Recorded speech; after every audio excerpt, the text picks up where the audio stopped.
Hello everyone, welcome back to my YouTube channel Universal Abacus. Let's get started.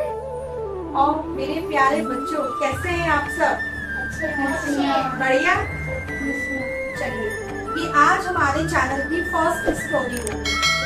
Okay, ठीक है, start करें? सब ready है? चलिए ठीक है, शुरू करते हैं। एक गांव था, उस गांव में एक भक्त रहते थे। मालूम है ना सबको? यस, ठीक है। वे ठाकुर जी को बहुत मानते थे, कृष्ण भगवान। उनके 3 बच्चे थे, एक बेटी 2 बेटे। बेटी उनकी बड़ी हुई, उसकी शादी करनी थी, तो एज थी, उसकी शादी करने की एज हुई। उनको पैसों की जरूरत है।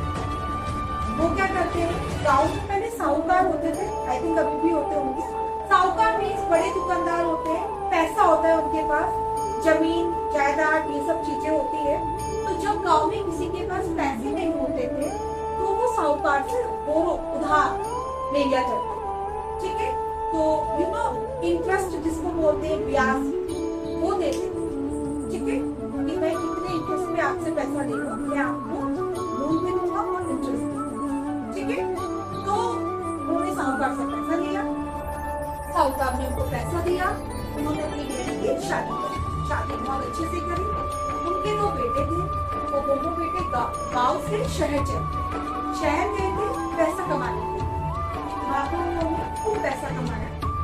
जब उन्होंने अच्छा खासा धन इकट्ठा कर लिया तो अपने पिताजी को बोलते, आप ये सारा का सारा पैसा साहूकार को लौटा दीजिए। हमने उससे जो भी कर्ज लिया था वो अब हम देने योग्य हो गए हैं, उनको हम दे देते। तो पिताजी ने कहा ठीक है।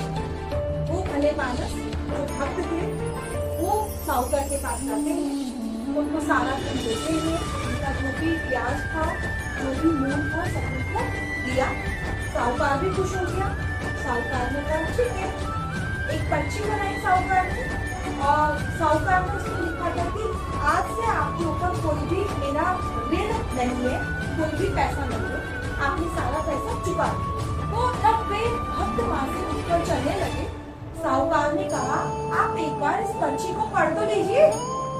तो वे इंसान ने जो भले मानस थे, उन्होंने कहा मुझे तो पढ़ना नहीं आता, मैं तो अनपढ़ हूँ। ये बात सुनकर साहूकार के मन में लालच आ गया। साहूकार ने उनसे बोला ठीक है, आप ये पर्ची मुझे वापस दे दीजिए, मैं साइन करना भूल गई, मुझे साइन करना। सीधे स्वभाव में उनको पर्ची दे दी। जब उनको पर्ची दे दी तो साहूकार ने क्या किया, एक कोरा कागज लिया और उसके ऊपर लिख दिया, प्लेन कागज, हाँ ठीक है, प्लेन पेपर लिया और उस पर लिख दिया कि आपके ऊपर इतना धन अभी बाकी, क्योंकि उनको तो पढ़ना आता नहीं था, ठीक है। और वो पर्चा दे दिया। 2-3 महीने बाद साहूकार उनके घर जाते हैं, ठीक है, उनको जाकर बोलते हैं कि मुझे मेरा बचा हुआ धन दो। वो जो भले मानस थे, जो भक्त थे, उन्होंने कहा ये तो उसने मुझे ये बोला था कि मेरे ऊपर कोई धन बकाया नहीं है, कोई कर्ज मेरे ऊपर नहीं है, मेरी सारा कर्ज आपको चुका दिया है, अब किस कर्ज की आप बात कर रहे हो? तो साहूकार ने कहा नहीं नहीं, वो पर्ची दिखाओ जो मैंने आपको दी थी, उसमें लिखा हुआ है साफ-साफ। अब वो भले मानस हो गए, उनको टेंशन। उन्होंने क्या किया, अपना केस दर्ज किया अदालत। जज के सामने वहां पर केस आया, ठीक है।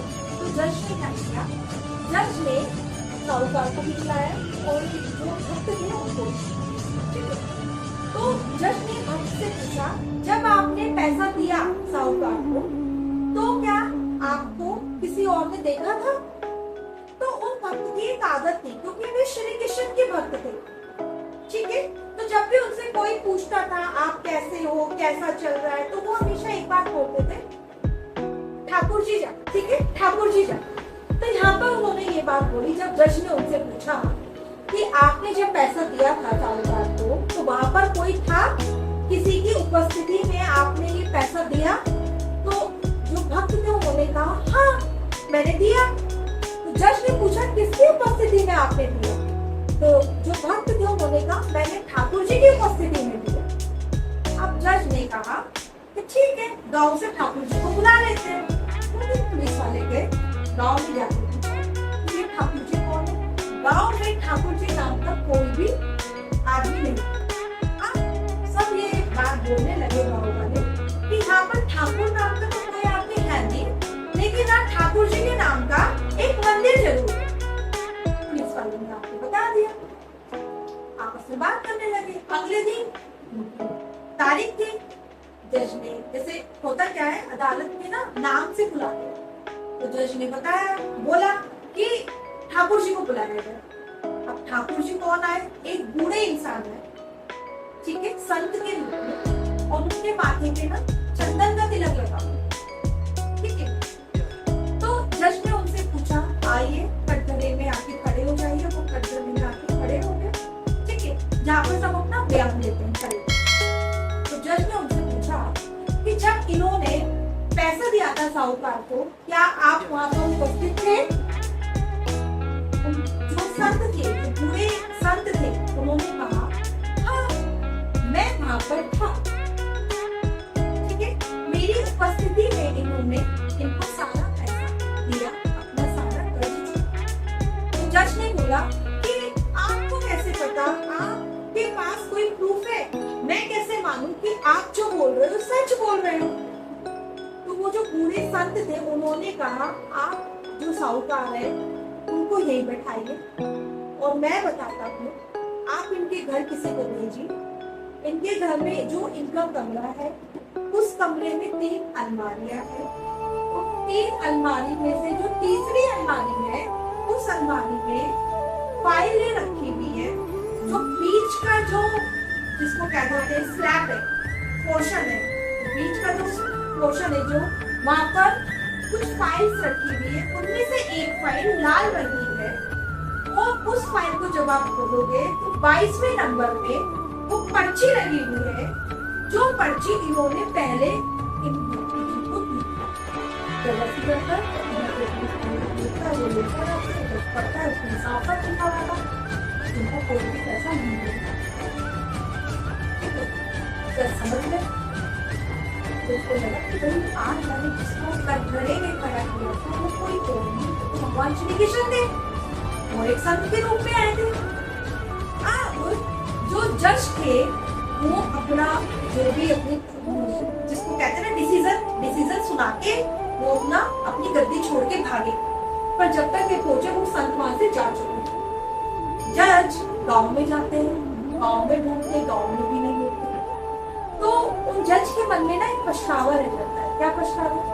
कि मैंने भगवान को कटघरे में लाके खड़ा कर दिया, तो इसकी तो कोई क्षमा ही नहीं। ये तो मैंने ऐसा घोर अपराध कर दिया जिसकी कोई क्षमा ही नहीं। उन्होंने क्या किया जज ने, मतलब माफी नहीं। तो जज ने क्या किया, अपनी नौकरी त्याग छोड़ दी, नौकरी छोड़ त्याग दी। मुझे आजीवन नौकरी मिलेगी, मुझे अब मंदिरों में जाना है, ठाकुर जी के दर्शन करना है। और हर एक मंदिर में जाते और वहाँ पे मट्टी पड़ी रहती है, उसका तिलक अपनी माता को हाथ जोड़ के आता है। तो इस कहानी का जो बेसिक जो सार है, जो मोटिव है, वो ये कि जब हम सच्ची श्रद्धा और सच्चे मन के साथ किसी भी काम को करते हैं तो उस काम में हम 100% रिजल्ट पाते हैं। ठीक है, अगर हम सच्चे मन से भगवान को मानेंगे, भगवान हमारी सुनेंगे। और ऐसा होता है, अगर आप लोगों ने देखा होगा, ऐसा होता है। आप लोग कभी डरते हो तो भगवान जी प्लीज मुझे कहीं से निकल जाता है। समटाइम्स होता है ना, लाइट चली जाती है कमरे में, डर लगता है ना, भगवान जी या मम्मा को आवाज लगा, है ना। आपके एग्जाम होते हैं तो आपके बच्चों प्लीज आइए लेते ना भगवान का नाम, क्योंकि आपको विश्वास है, श्रद्धा है, आपको भगवान में शक्ति नजर आती है, तो वो आपकी सुनते हैं क्योंकि आप सच्चे मन से याद करते। तो यही सच्चा मन, सच्ची श्रद्धा अगर हम अपनी स्टडीज में भी करते हैं तो उसमें भी हमारा रिजल्ट बहुत अच्छा है। ओके, कैसी लगी स्टोरी? चलिए ठीक है, आज की स्टोरी यही खत्म करते हैं, आज की क्लास हम यही खत्म करते हैं। तो अगर आपको मेरी वीडियो पसंद आई है, प्लीज मेरी वीडियो को लाइक करना, और मेरे चैनल को सब्सक्राइब करना। इसके साथ ही मैं आपको अपनी ऑनलाइन क्लासेस के बारे में भी बता देती हूँ। मेरी ऑनलाइन क्लासेस भी होती है, आप मुझे मेरी ऑनलाइन क्लासेस के लिए भी कांटेक्ट कर सकते हैं। चलिए मिलते हैं नेक्स्ट वीडियो में, तब तक के लिए बाय बाय।